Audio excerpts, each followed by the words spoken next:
He said you believe that certain things were revealed, but not like all of the Old Testament. So are you a Christian yourself or practicing Christian? I'm a bad Christian, but I'm a Christian. I grew up Christian, yeah. My dad's a pastor. Okay, you're probably the first Christian to tell me I'm a bad Christian.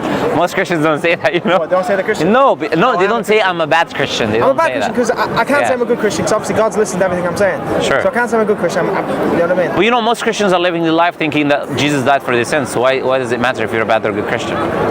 He died for my sins, but obviously I've got to respect that, don't I? I can't not respect it, can I? Sure, but you're a deficient human being. Everyone would sin. Nobody doesn't sin. You're not a perfect person, basically. Yeah, we're born with sin. Everyone's born with sin. Yeah, the only time you can be relieved of sin is through Jesus. Yeah, so if you're not perfect, that means you will sin then. If I'm not perfect, I will sin, yes, but obviously you got to try your best to be like Jesus. Sure. So, but why would they do that? That's what I'm trying to understand. If I believe in Jesus, I'm just trying to understand from a Christian perspective. And I'll answer your question, by the way, about the Old Testament. But I'm saying if I'm a Christian right now, and I believe it's a fact that Jesus died for people's sin in the Christian belief, then he died for all my sins, past and present and future, right? He didn't only die for the past sins, but the future sins as well, right? Everyone's sins. Yes. So if he died for all the sins of mankind, then why does it hurt if I fall? I'm a weak human being if I sin. So what? He died for it. I could give you an atheist argument as well. I can say that if anything bad happens, how is God real if bad things happen? You know what I mean? You can give atheist arguments like this as well. No, but the atheist arguments are not going to work. Yeah, I can answer that from an Islamic point of view, for example. I can give an answer for that. You can say like, why do people have bad teeth if dentists are real? No, but say the same thing. It's kind of, you're saying in a way that we shouldn't ask rational questions, but we need to. Because so if we live our life, for example, if you look at a Hindu, for example, and they worship a cow and they drink their piss or whatever, you're not going to do that, are you? I'm not sure. Listen, I work for a few Hindus. I do building and stuff. I'm a salesman. Sure. But I work for a few of them. Well, I'm not sure what they believe. They just believe that all the gods are the right one? Or? No, they believe in something called pantheism, which means that God is in everything, and God is in the cows. So the cows are God in a sense. Cows. Because cows. The cow, you know. Cow, moo. Yeah, the cow. Yeah. So they believe everything is God, right? I was including talking cows. to one guy. He tried putting it like the Christian, Yes. I assume Muslims believe in the Old Testament God. That's what I've always. Yeah. So your question about the Old Testament, let me answer it. So we believe in Moses, we believe in Jesus, we believe in Abraham, we believe in. That's why I was asking him. I was asking him, do you believe in the Old Testament? So I saw an interesting thing about obviously you believe in Adam. Yeah, no, but Seth and Cain and all those. I was thinking, have you heard what their names mean all the way down to Noah? Yeah, we don't say we believe in the Old Testament. That's what I'm trying to highlight to you. I'm saying we believe in the prophets of God. You believe in certain parts of it, though. You will believe in the previous prophets, but we say that what was revealed to those previous prophets is not found today in its original form. So what you have today, for example, what you refer to as the Old Testament, the oldest you have is 2,000 years after Moses, written by unknown people. We don't know that this is actually what Moses did, or what he said, or what any of these prophets did. So what I'm trying to highlight to you is we cannot rely on it 100% to be historically accurate. It can have correct information, it can have false information. For example, when it says that Moses said to his people, "Hear, O Israel, our Lord God is one God," we say we don't have a problem with that.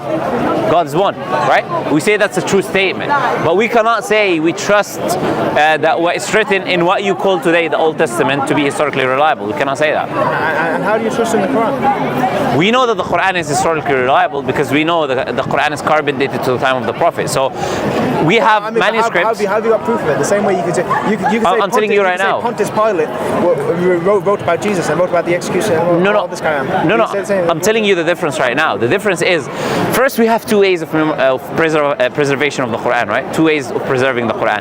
The first way is the memorization of the Quran. We memorize the whole book from beginning to end. No other nation does that. And this is from the time of the Prophet until today. Ramadan just passed. If you went to the mosque, you would recite the whole Quran in 30 nights from memory. No books, nothing. If you throw all the books in the sea, we can recreate it in a minute. There is millions of memorizers of the Quran. The same thing can be said for the Bible in the New Testament. Who memorizes the Bible? Of course, a lot of people. Millions. No, give me one person. Millions of people. I can't name me, but millions of people go. You can. I can say what? Okay, what if everybody stopped memorizing the Quran and everybody started memorizing? What's the one the Jews follow? The Torah. That's the Old Testament. If everyone memorized the Torah, sure. the Torah says Jesus is burning in shit. Apparently, they say. Not the Torah, but I know it's Talmud. Yes. If everyone memorizes that and no one memorizes the Bible, no one memorizes Quran, does that mean that's automatically true? You can't say that. It's not about just because they memorized it. No, I think you're confusing things here. There's a difference between making an argument for what is false and true true and making an argument for whether a historical document is reliable from the source or not. These are two separate arguments. So you're conflating the two. I'm not saying Islam is true because the Quran is the same that it was at the time of the Prophet. I'm not making that argument. You've said people memorize the Quran from the Ramadan. Are you saying who memorized the Bible? Sure. Obviously, millions of people memorize the Bible. That's not true, by the way. Of course, everybody remembers the Bible. That's not true. The Bible's it's the most popular book in the world. If you want to research, it's the most popular book in the world, number one. No, the Quran is number two.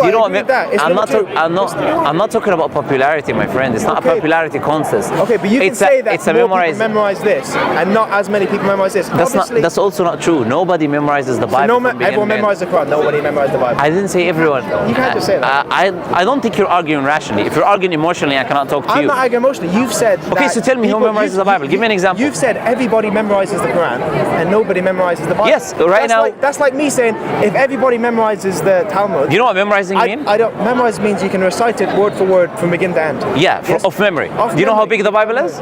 All the New Testament? It's like 1,200 pages.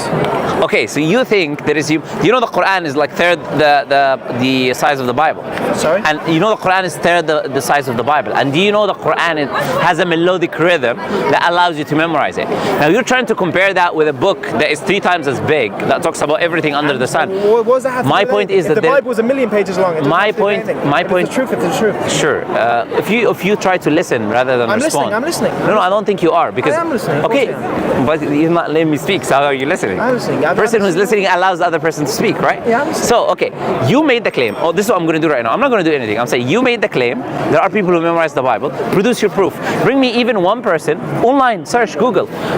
Find me one person that memorizes the Bible from beginning to end. But this is a silly because that's a lie. It's a silly argument though, because I can say, so I can tell someone who's memorized the Scientology book from begin to end. That doesn't mean nothing. I can make a book tomorrow and he can memorize it. It doesn't mean nothing. It's not an argument. It's me proving that you're making a claim without evidence, and it's a lie. I don't lie. I didn't say there are people who memorize something they don't memorize it. You made the claim that there are people who memorize the Bible from beginning to end. Okay. So provide your evidence. It's not about the argument. Provide your evidence if you don't memorize anything. Though. Right now, do you want me to show you videos of people who memorize the Quran from beginning to end? What does memorize mean though? Like anybody, I can get hurt to memorize it. It doesn't mean nothing. Okay. So let's now. Memorizing doesn't mean anything about. Let's first let's first admit that you don't have people who memorize the Bible, and then I can tell you what's the argument I'm making with the memorization of the Quran. Yeah. Carry on. No, I'll talk when you are focusing with me, because you're not focusing with me. Oh, I'm sorry. No, carry on. No, I said to you. You've talked about memorizing. I'm saying this is not proof of anything, though. I can memorize anything. It is proof of preservation. Do you know what preservation is? I know what preservation means. What does it mean? Hello?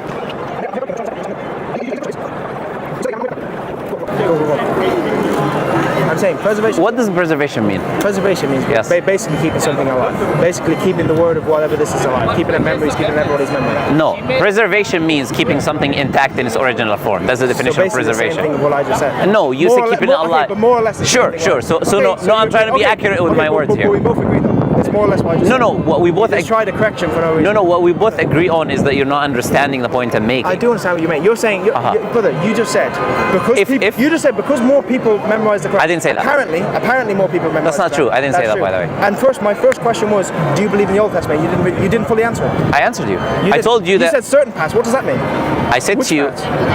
You see, you're not looking for an answer. You're looking for an argument. I'm not looking for an argument, brother. Okay, so if I speak, don't interrupt me, and then you'll get an answer for what you asked. I already asked you. You asked me about the Old Testament. I answered you. I told you the Old Testament is not historically reliable. Therefore, it can contain true and false information. Our criteria of what is true and false is based on that which agrees with the revelation of God, i.e. the Quran. That is our position. Now, the second thing to answer what you're saying, because you're not understanding, I didn't say more people memorize the Quran, therefore the Quran is preserved. That's a weird argument, though. I didn't say that. This is what you're misunderstanding. So what did you say? So I'm trying to say it now when you allow me to speak, right?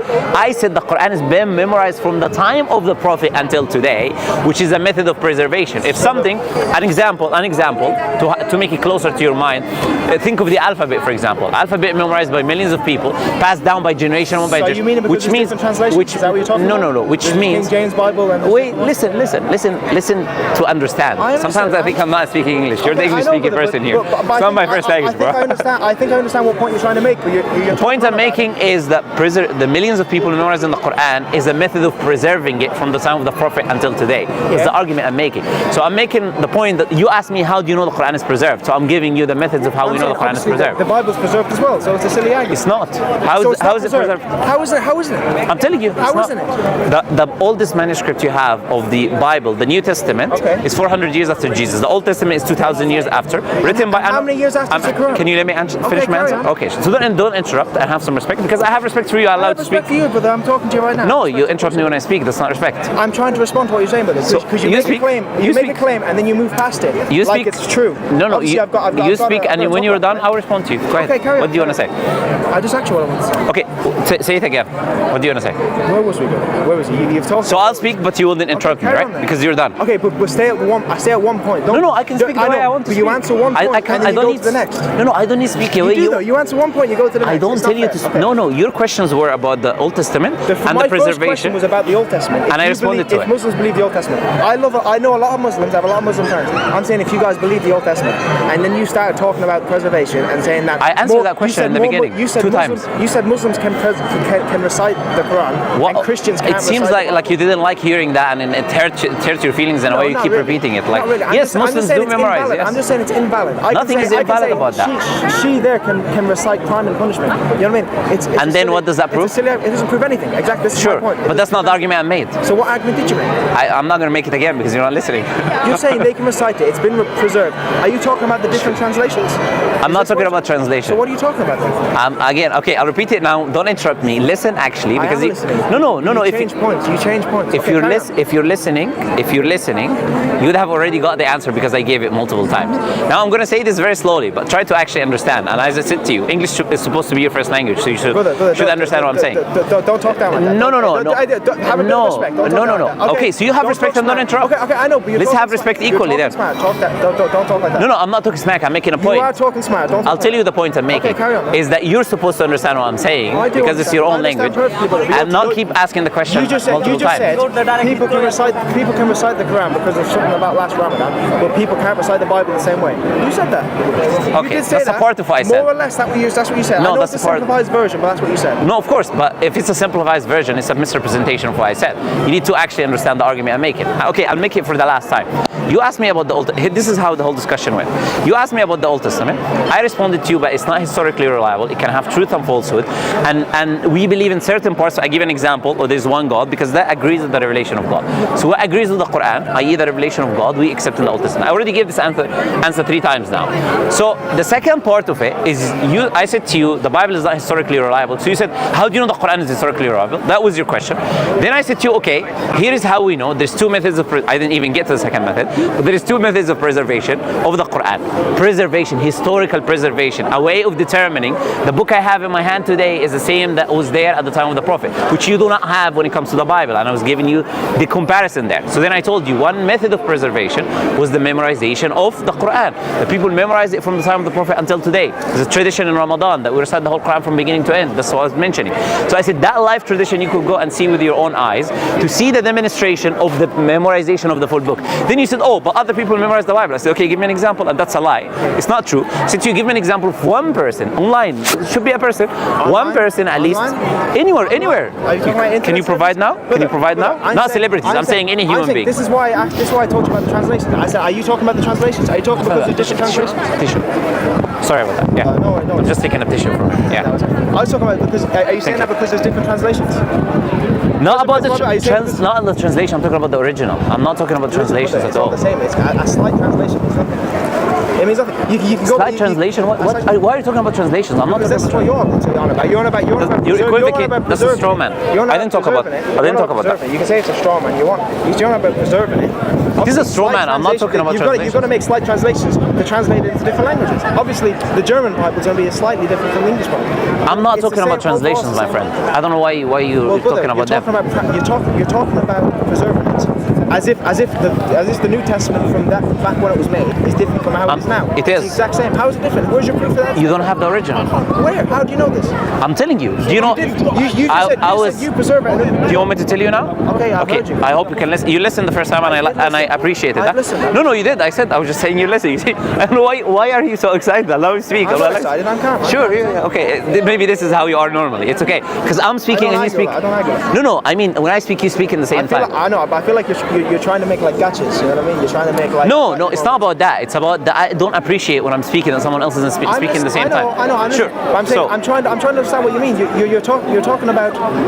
I'll answer you now. Okay, carry on. Sure. I'll tell you what I mean. The Bible, I told you why it's not historical. I'll repeat now what I said. It's not preserved because the earliest manuscripts you have of it, you don't have anything from the time of Jesus, nothing from the 1st century, nothing. 2nd century, you barely have something called P52, this big. I know the names of the manuscripts. I'll tell you right now. P52 is this as big as this. Part of John, which is irrelevant, have no useful information. The earliest full manuscript of the Bible is called the Codex Sinaiticus. It's nearly from the 4th century, written by unknown people. The one after it is called the Codex Vaticanus. The Old Testament, the earliest written you have is called the Dead Sea Scrolls. It's 2,000 years separate from Moses. So when I make an argument and I tell you that these things are not historically reliable, that's a fact because you can carbon date a manuscript and know how far back it dates. So it's a fact historically that you don't have the originals of the Bible, therefore you cannot make that claim. On the other hand, I said we have two ways which we know the Quran is preserved because that was your question.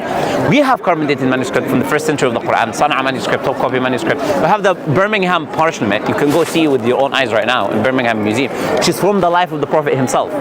So, on the other hand, we can say, okay, this book is historically preserved. Why is that important? You can ask that question. Why is that important? Why does it matter if it's preserved? So we can know what God said and what God didn't say. If a book is changed, then I don't know what is from God and what men has inserted in there, their own opinions, their own ideas, what they changed in what God said. I cannot trust a book that I do not know is preserved from the source. So that's the argument I've been making from the beginning. I know, but what I'm saying is that the Quran obviously has come years after the New Testament. Never mind the Old Testament. The Quran's come years after the New Testament. Sure. I'm going to believe it's come first. I can't believe that a revelation apparently what's been made to someone else. Sure. I respond to that. But I'm saying what my point is, but that's not a point, by the way. The whole reason I came over here, I was just wondering if Muslims believe in the Old Testament. And you haven't really fully answered that. You said you believed in certain parts of it, but you don't. No. I said since it's changed, we cannot trust what it says. So you don't trust none of it. You don't believe in Moses. No, it's not none of it. I told you the criteria was what agrees with the Quran. The Quran mentions Adam and Eve. It mentions Moses. It mentions Noah. So we believe in these parts because they agree with the revelation. Is what you believe in. Everything that is revealed in the Quran that would correlate in the Old Testament, we would believe in that. Anything that doesn't correlate or it's not against or with, we can be skeptical about. Everything you believe, everything that was correlated into the Quran is what you believe. Yes. But not so half the Old Testament. So whatever contradicts, we don't believe. So half the Old Testament's in there. Noah's in there. Elijah's in there. The prophets of God. Prophets of God are mentioned in the Quran, so but it's not the same stories. Elijah, but it's not. There are differences. Yes, but there are differences in the stories of Moses and differences of stories of Adam and all of that. Things which we believe are changed. The Quran is coming to correct them. So yes, there was a need for the Quran to mention the stories again. So you can first, for example, you have prophets of God sleeping with their daughters in the Old Testament. You have prophets of God who are cheating on their wives and killing the person adultery. You have worshipping other than God. In the Quran, you don't have that. Allah is purifying. You do have a lot of suspect things in the Quran also. No, I'm not trying. I'm not trying to take a low blow here. Okay, let me explain to you what I'm saying. It's a bit like when people make the argument of Rebecca saying that she's studying. You can say the same thing about. I'm not making the argument, by the way. You know what I mean? No, you're misunderstanding what I'm saying. You just made about cheating on the wives and whatnot. No, it's not about the wives. The argument I'm making is this: is that prophets of God are not going to do any of these things. We believe in the same prophets, and Allah in the Quran purifies them from these acts. So the argument I'm making is not how bad the act or not. We're saying the prophets didn't do any of these things. We're saying they're pure of these allegations. That's what I'm telling you. The book is changed. We don't believe these parts that attribute these things to prophets because we know prophets of God will not do that. You wouldn't do that. I wouldn't do that. So a prophet of God wouldn't do that. Do you agree to disagree? Well, if we're open-minded, we will, but we'll just end it here. I'm open-minded, but when it comes to no, it's okay.